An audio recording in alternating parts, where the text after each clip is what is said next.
hayyul hadi bi ajmal dzikram sallu ma'ana ya huddab fahuwa imadi yaumal ma'adi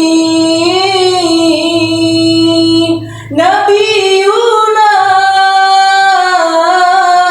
tahal muhtar hayyul hadi.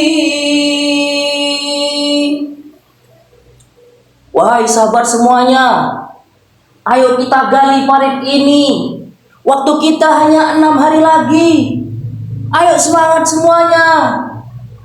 Ada yang tahu nggak? Itu adalah penggalan dari cerita apa? Jika belum tahu, Ustadz akan menceritakan. Tapi sebelumnya, Ustadz ada pantun nih buat kalian semuanya. Bapak camat jualan tomat, yang membeli harus hormat. Jika kalian kaum Nabi Muhammad, sampaikanlah salam dengan semangat. Assalamualaikum warahmatullahi wabarakatuh. Asyhadu an la ilaha illallah wa asyhadu anna Muhammadar Rasulullah. Raditu billahi robba wa bil islami dina wa bi Muhammadin nabiyya wa rasulah. Rabbi zidni ilma warzuqni fahma. Amin amin ya rabbal alamin. Bagaimana kabarnya anak-anak di rumah? Puasanya masih tetap semangat kan? Bentar lagi buka puasa loh. Harus semangat ya. Anak-anak sekalian, perlu kalian ketahui bahwasannya Nabi Muhammad dalam menyampaikan agama Islam, terjadilah beberapa perang dahsyat. Mulai dari perang Badar, perang Uhud, perang Khandaq, kemudian sampai yang terakhir perang Tabuk. Itu semuanya perang-perang yang dilakukan oleh Nabi Muhammad untuk menyampaikan agama Islam. Nah, pada sore hari ini Ustadz Toto akan menjelaskan tentang perang Khandaq. Perang Khandaq adalah perang di mana yang dipimpin oleh Rasulullah. Perang ini awal mulanya adalah sakit hatinya kaum Yahudi ketika itu berada di kota Madinah. Ketika Nabi Muhammad belum datang ke Madinah, di Madinah terjadilah beberapa peperangan yang berlangsung hingga beratus-ratus tahun belum terselesaikan. Hingga akhirnya datanglah Nabi Muhammad ke kota Madinah dan membuat kesepakatan dengan kelompok-kelompok atau suku-suku yang ada di kota Madinah untuk membuat kesepakatan yang dimana menyepakati tentang tata cara atau aturan-aturan yang dipergunakan di dalam kota Mekah yang disebut dengan Piagam Madinah. Nah, setelah itu ada salah satu kaum Yahudi, yakni kaum Nadir, mengingkari dari perjanjian tersebut. Kemudian dengan Rasulullah, kaum tersebut diusir dari kota Madinah. Setelah diusir dari kota Madinah, akhirnya kaum Nadir ini mendatangi suku Quraisy yang saat itu dipimpin oleh Abu Sufyan.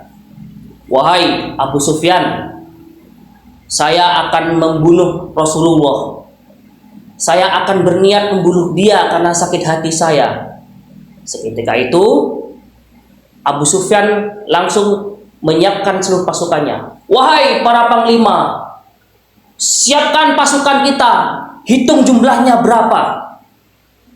Kemudian setelah panglima berkumpul semuanya, dari kaum Quraisy ini terkumpul 10.000 pasukan. 10.000 pasukan, bayangkan, akan melawan kaum muslimin. Nah, ketika itu malaikat Jibril datang kepada Rasulullah. Ya Rasulullah, ini ada sekelompok Bani Quraisy dan salah satu sekutunya akan menyerang kota Madinah pada 6 hari lagi. Disiapkan dengan benar untuk menyambut kedatangan mereka. Kemudian Rasulullah mengumpulkan para sahabatnya. Wahai para sahabatku, segera berkumpul. Ada beberapa yang perlu kita perbincangkan. Akan ada 10.000 pasukan yang akan datang ke kota Madinah ini untuk menyerang kita. Apakah ada usulan dari sahabat-sahabat semuanya? Kemudian ada satu pemuda mengacungkan tangan, "Saya ya Rasulullah," yang bernama Salman Al-Farisi. Salman Al-Farisi memberi masukan kepada Rasulullah, "Ya Rasulullah, seingat saya seorang dari Persia, pernah kalah jumlah seperti hal kita sekarang ini, 10.000, sedangkan kita hanya 3.000. Kita tidak mampu. Nah, ketika itu kita membuat parit untuk mengelilingi Ka'bah, mengelilingi Madinah, untuk membuat suatu strategi. Parit tersebut panjangnya 5 meter, dalamnya 3 meter. Dengan alasan bahwasannya ketika kuda mau melompati parit tersebut, kuda tidak akan bisa melewati. Dan ketika kuda sudah jatuh ke dalam parit, maka kuda itu tidak akan naik ya Rasulullah. Mendengar itu, Rasulullah langsung, "Oke, siapkan semuanya pasukan kita mulai menggali parit sepanjang 8 km ini, 8 kilo. Kemudian Rasulullah beserta para sahabatnya menggali parit. Nah, di sini di rumah kalian kalau menggali sawah menggunakan apa? Cakul, apalagi? Dan apa? Bisa pakai besi ataupun bantuan benda-benda yang tajam untuk membentuk suatu parit. Itu di Indonesia karena tanahnya gembur, tanahnya lunak, mudah digali. Tapi kalau di padang pasir yang kita gali adalah bebatuan. Jadi mereka menggunakan semacam palu yang bentuknya itu khusus untuk memecah batu. Lembing namanya. Mereka membuat parit sepanjang 8 km dengan menggunakan lembing dengan waktu 6 hari. Bayangkan coba betapa susahnya umat muslim pada saat itu. Nah, kemudian tanah dari hasil galian tersebut dinaikkan untuk menjadi suatu pembatas, sedangkan kaum muslimin berada di atasnya untuk persiapan memanah. Waktu 6 hari sudah datang, kemudian para kaum Quraisy dan Yahudi, pasukan koalisi ini datang 10.000 pasukan. Nah, seketika itu mereka langsung menyerang. Ketika menyerang mau sampai dipanahlah oleh beberapa sahabat dari pembatas yang terbuat dari tanah galian parit tersebut. Dan akhirnya mereka tidak ada yang sampai melewati itu. Setelah beberapa hari, ada beberapa pasukan ketika itu yang mampu menembus parit. Dan alhamdulillah, dari ketika mereka menembus parit, ada pasukan yang dipimpin oleh Ali bin Abi Thalib, dan pasukan yang menembus parit itu terselesaikan.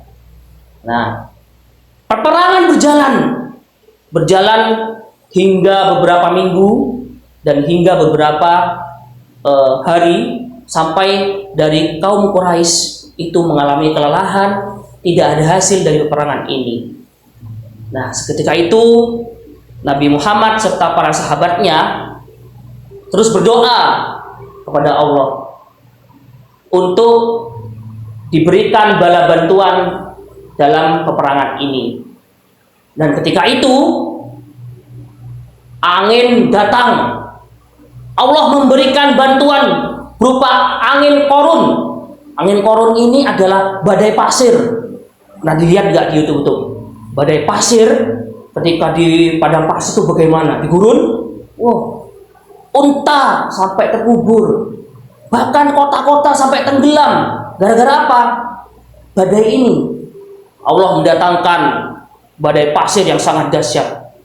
Nah, pasukan Quraisy dan sekutunya di situ porak-poranda, tenda-tenda mereka hancur, unta-unta mereka tertutup oleh pasir, dan semuanya perlahan-lahan satu persatu meninggalkan medan pertempuran.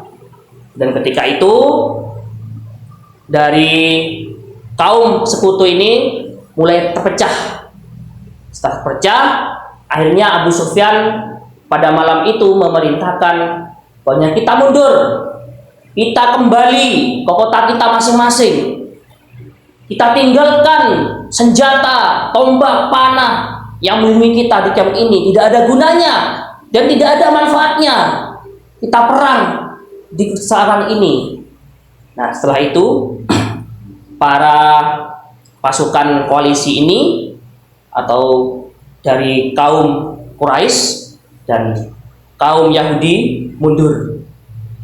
Kemudian mendengar hal itu, wahai Nabi, para pasukan dari Quraisy dan Yahudi sudah meninggalkan medan pertempuran. Beberapa sahabat diperintahkan oleh Rasulullah untuk melihat apakah benar berita itu. Setelah melihat berita itu, benar ternyata tidak ada satu orang pun yang berada di camp tersebut dan semuanya meninggalkan medan pertempuran. Nah, setelah itu Nabi Muhammad mengumumkan bahwasanya para warga dari kota Madinah, kalian tidak usah khawatir lagi Quraisy akan menyerang kita. Itu adalah janji Nabi. Dan perang ini dimenangkan oleh kaum muslimin yang dikenal dengan perang Khandaq atau perang Ahzab, yang berarti adalah perang koalisi. Nah, hikmah dari perang ini salah satunya adalah kita harus terus berdoa, karena doa itu adalah suatu manfaat buat kita ke depannya, membuat kita lebih semangat lagi, apalagi di bulan Ramadan. Pahala kita ketika berdoa kepada Allah akan dilipat gandakan. Demikian dari Ustaz Toto tentang cerita perang Khandaq ini. Akhir kata, la haula wala quwata illa billahil aliyil azim. Wassalamualaikum warahmatullahi wabarakatuh.